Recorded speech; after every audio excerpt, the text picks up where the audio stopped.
오늘 말씀은 10계명 중에 도둑질하지 말라라는 제8계명의 세부적인 율법입니다.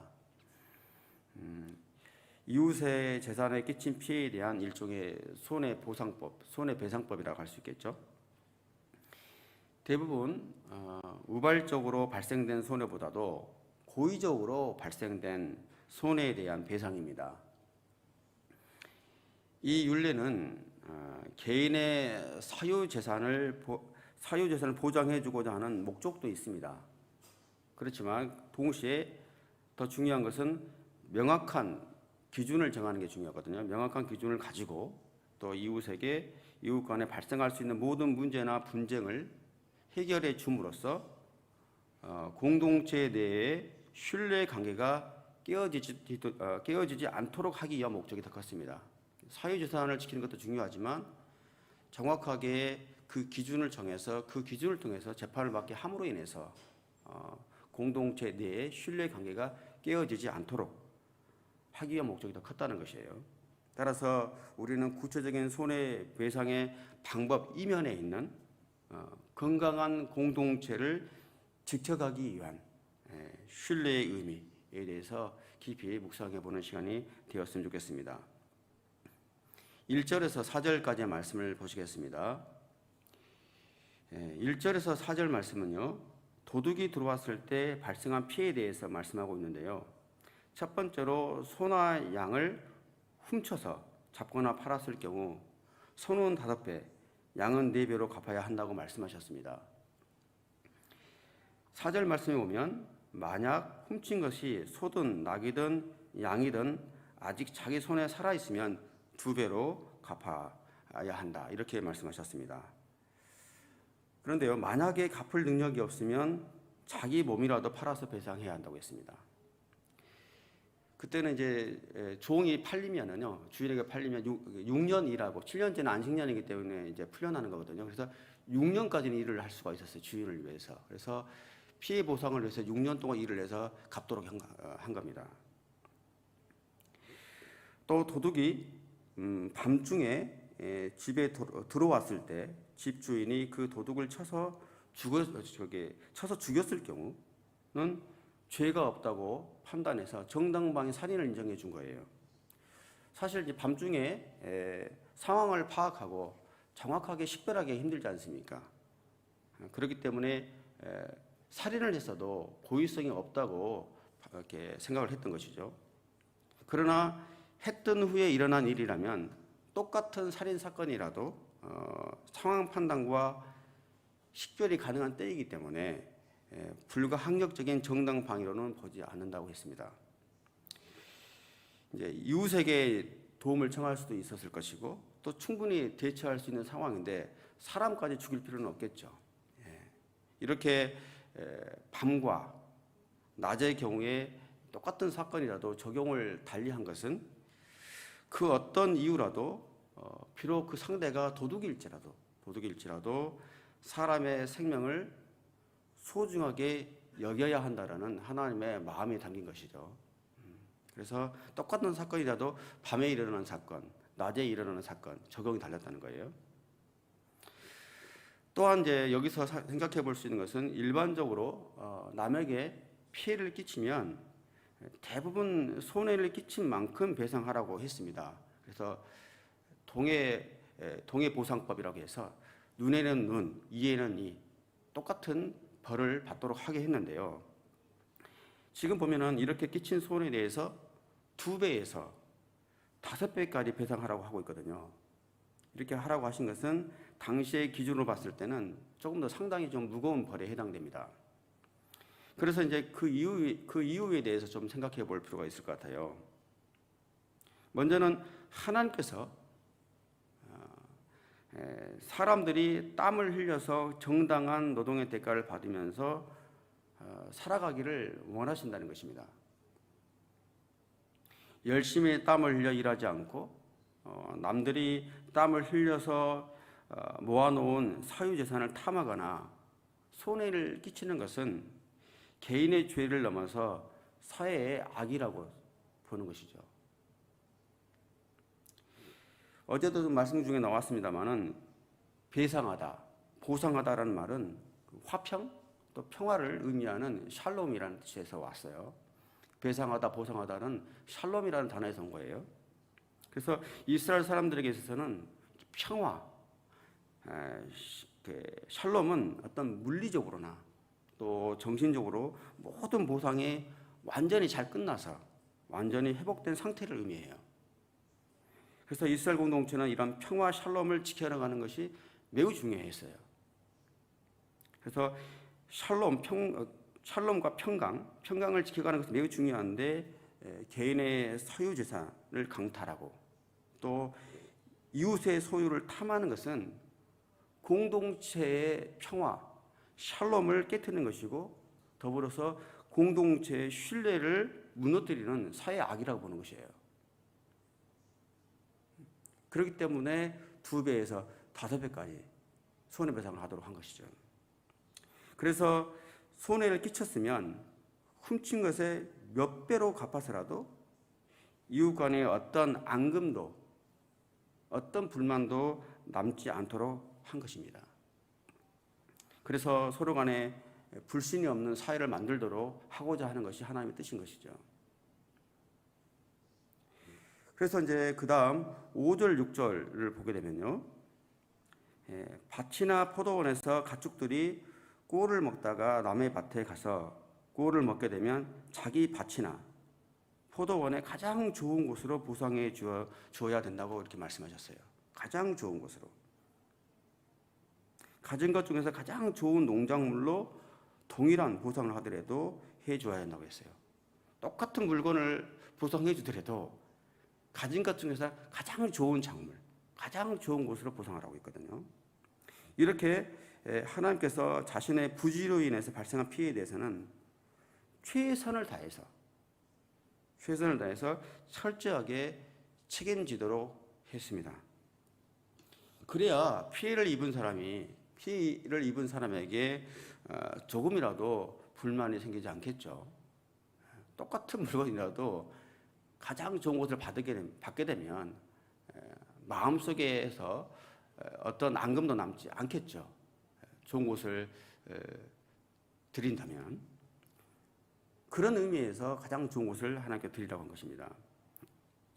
우리 인간에게는 어떤 죄성이 있어서 어떤 잘못을 하게 될 경우 솔직하게 자기 잘못을 인정하기보다는 변명거리를 먼저 찾기 쉽습니다. 요즘 가면 갈수록 자신의 행동에 대해서 정직하게 책임지는 태도를 보기가 참 어려운 세상이 되었습니다.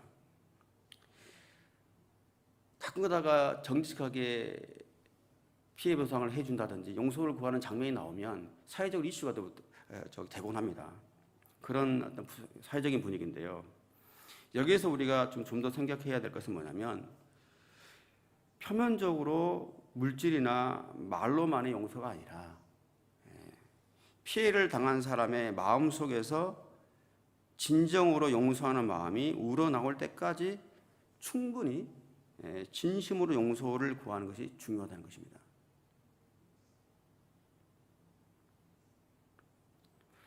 사실 가장 중요한 것은 물질적인 보상보다는 마음의 보상이죠. 마음의 보상. 그래서 가장 좋은 곳으로 보상하라는 것은 피해자의 마음속에서 조금도 앙금이 남지 않도록 하라는 거예요. 마음에서의 보상이 이루어져야 된다는 것이에요. 이런 모습으로부터 개인과 타인 간의 그 신뢰 회복은 물론이고 이 사회를 공정하고 바르게 만들어가는 길이라고 생각을 합니다. 이렇게 피해자의 마음을 위로하고 또 진실로 책임을 지는 사람, 진심을 다해서 용서를 구하는 사람이 사실은 하나님께 진정으로 은혜를 받은 사람이에요.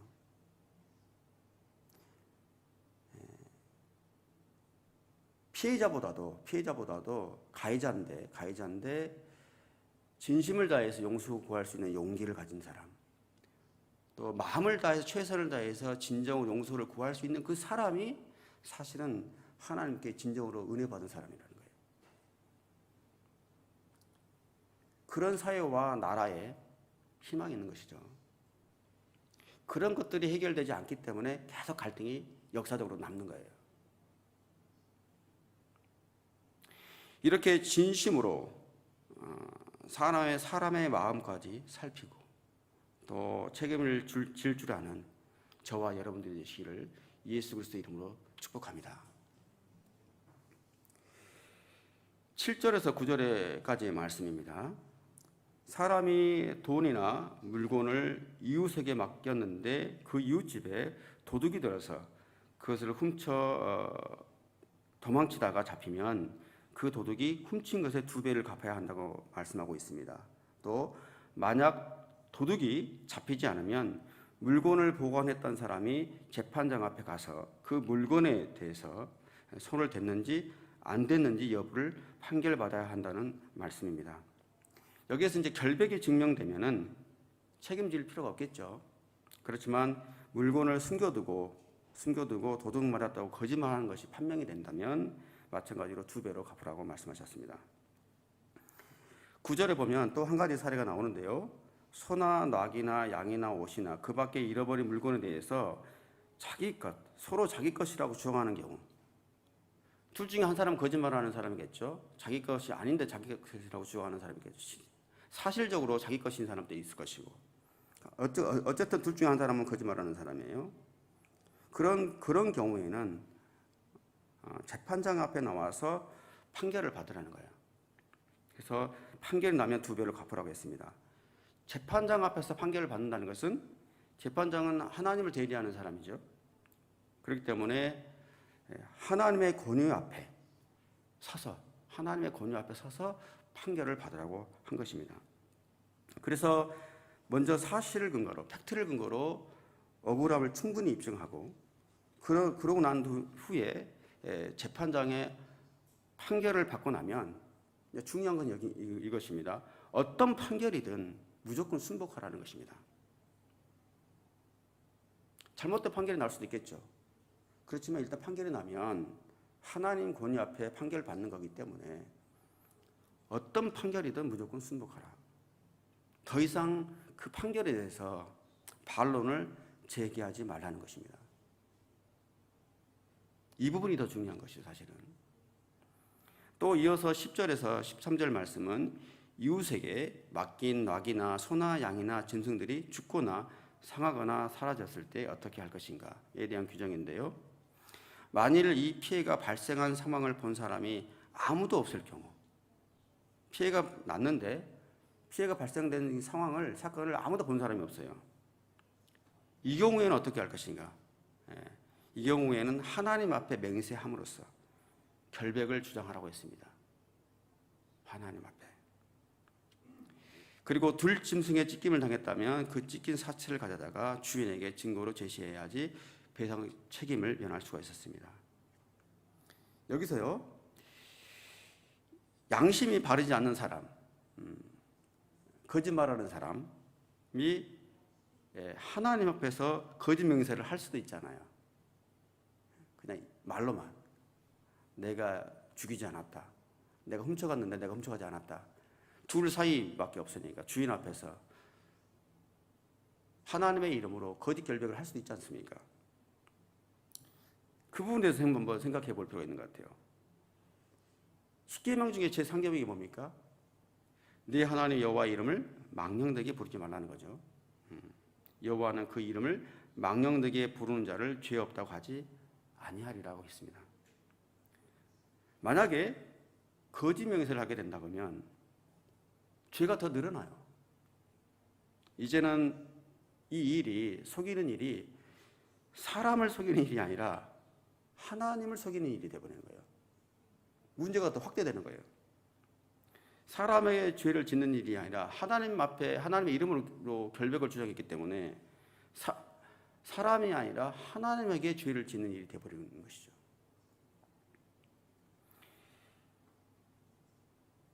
근데 여기에서 보면 또 한 가지 좀 생각해 볼 부분은 뭐냐면 하나님 앞에서 결백을 주장하지 않습니까? 이럴 경우 11절 말씀 보게 되면 둘 사이에서 여호와 앞에서 맹세한 것을 주인이 이것을 받아들이면 보상하지 않아도 된다. 이렇게 했는데요. 여기에서 주인이 이것을 받아들이면 이 부분을 한번 묵상해 봅시다. 주인은 상대방이 결백을 주장해도 의심이 갈 수가 있어요. 그죠? 하나님의 이름으로 결백을 주장하지만 왠지 찜찜하고 아닌 것 같다는 생각이 들 수 있잖아요. 그렇지만 아무리 의심이 가더라도 상대방이 일단 여호와 하나님의 이름으로 맹세를 했다면, 맹세까지 해서 결백을 주장한다면 주인은 이웃의 말을 그대로 믿어줘야 된다는 거예요. 여기에 이제 이 말씀 핵심이 있는 거예요. 혹시 상대방이 거짓으로 맹세했다 할지라도 그 보응에 대해서는 하나님께 맡기라는 것입니다. 이후로는 이제 하나님께서 하실 일이라는 것이죠. 이런 태도가 하나님의 주권을 인정하는 믿음의 태도라는 거예요. 언약 공동체로, 언약 백성으로 살아가는 백성으로서 어찌됐든 하나님의 이름으로 결백을 주장했으면 그를 받아들이는 것, 이것이 하나님의 주권을 인정하며 살아가는 믿음의 태도라는 것이에요. 그것을 가르쳐주고 있습니다. 사유재산보다도, 개인의 재산을 잃을 수는 있어요. 사유재산보다도 중요한 것은, 더 중요한 것은 공동체의 신뢰를 지키는 것이 더 중요하다는 거예요. 계속 불신을 조장하지 말라는 거예요. 그리고 12절에 보게 되면 가축을 이웃에게 잠시 보관해달라고 맡겼을 경우, 만일 맡은 사람이 그 책임을 다하지 못해서 도둑을 맞았다면 이것도 주인에게 보상해야 한다고 했습니다. 주인이 물건을 맡겼어요. 근데 잃어버렸어요. 그럴 때는 자신은 맡은 것밖에 없지만 잃어버렸기 때문에 보상을 해야 된다는 거예요. 어쨌든지 간에 제대로 지키지 못한 책임이 있다는 것이죠. 여기에서 주시는 하나님의 말씀이 있습니다. 주님께서 저희들에게 맡겨주신 양들이 있어요. 주님의 양들이 있습니다. 귀한 영혼들을 교회 공동체가 또 특별히 목회자에게 끝까지 잘 관리하라고 또 바르게 인도해야 될 책임을 우리에게 주셨어요. 하나님께서 우리에게 주님의 양들을 맡겼으니까 우리는 그 양들을 잘 관리하고 바르게 인도해야 될 책임이 있습니다. 만약 우리가 이 책임을 다하지 못한다면 이 또한 양들의 주인이신 주님 앞에 우리가 서게 될 경우, 서게 될 때 그 책임을 우리는 피할 수가 없다는 것이죠. 물건을 맡겼을 때, 물건을 잃어버렸을 때 피해 보상을 했던 것처럼 우리 교회에게, 우리 목회자에게 주신 양들이 있는데 양들을 잘 관리하지 못했을 경우는 그 책임을 피할 수가 없다는 거예요. 그래서 주님 앞에 서는 그 순간까지 맡겨주신 양들을 잃어버리지 않고 끝까지 지켜야 한다는 그런 메시지를 이 말씀에서 듣습니다. 그렇지만 여러분, 목회자뿐이겠습니까? 순장님들, 1:1 양육자분들, 하나님께서 주님의 양들을 맡기셨죠. 그 맡긴 책임을 누구도 피할 수가 없다는 거예요. 그래서 우리에게 맡겨주신 주님의 양들을 귀하게 여기고 또 돌보는 저와 여러분들이 되시기를 예수 그리스도 이름으로 축복합니다.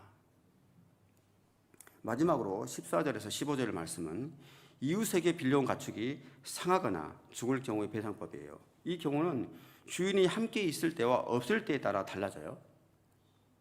가축의 주인이 아직 현장에 있을 때는 배상 책임이 없어요. 아직 가축이 주인의 손에서 빌린 사람에게 완전히 인계가 안 됐다고 보는 거예요. 같이 있기 때문에. 그렇지만 그 자리에 없을 때는 가축의 주인이 이미 인계를 하고 현장을 떠난 뒤라고 판단하기 때문에 가축이 만약에 상처를 입거나 죽으면 빌린 사람이 주인에게 손해배상을 해야 합니다. 정리하겠습니다. 하나님께서 이렇게 다양하게 또 손해배상법을 사안별로 아주 구체적으로 우리에게 지금 율례로 말씀해 주고 계십니다. 하나님께서 윤리를 정하실 때 중요하게 생각하는 몇 가지 포인트가 있어요. 먼저 무엇이냐면은 먼저 하나는 그것은 믿음의 공동체로서 사람들 간의 샬롬, 평화를 항상 지키라는 거예요. 샬롬을 깨뜨리지 말라는 거예요. 이웃 간의 사소한 분쟁으로 샬롬을 깨뜨리지 말고 인간관계에 언제나 화평과 평화를 이루도록 노력하라. 이게 중요하다는 거예요. 공동체의 평화를 지켜라. 이것이 바로 하나님의 공동체다운 모습이라는 것이죠. 두 번째로는 이 샬롬을 지키기 위해서, 이 평강을 지켜나가기 위해서는 사건의 동기부터 세심하게 살펴서 그 누구도 억울한 마음이 남지 않도록, 앙금이 남지 않도록 하라는 것이에요. 마음의 보상까지 충분히 이루어지도록 하라는 거예요. 표면적인 말이 중요한 게 아니라. 세 번째로는 사건의 판결에 대해서는 어떤 결과이든 순응하는 자세를 가져야 된다는 거예요. 그 결과가 정당한 결과든 또 반대의 결과가 나오든지 간에 일단 판결이 나면 하나님 앞에 판결을 받은 것이기 때문에 문제를 확대해서 불신을 키우지 말라는 거예요. 왜냐하면 이것이 바로 하나님의 주권을 인정하는 믿음의 공동체고 또 어떤 결과든 순종하는 것이야말로 무엇보다도 서로 간의 신뢰를 중요시하는 공동체를 지켜가는 길, 신뢰를 받는 공동체가 되는 길이기 때문입니다. 이 세 가지에 대해서 오늘 말씀을 통해서 우리에게 하나님께서 들려주십니다. 언제나 공동체 안에 샬롬을 지키면서 평강을 지키면서 주님 안에 신뢰관계를 만들어가는 저와 여러분들이 되시기를 예수 그리스도 이름으로 축복합니다.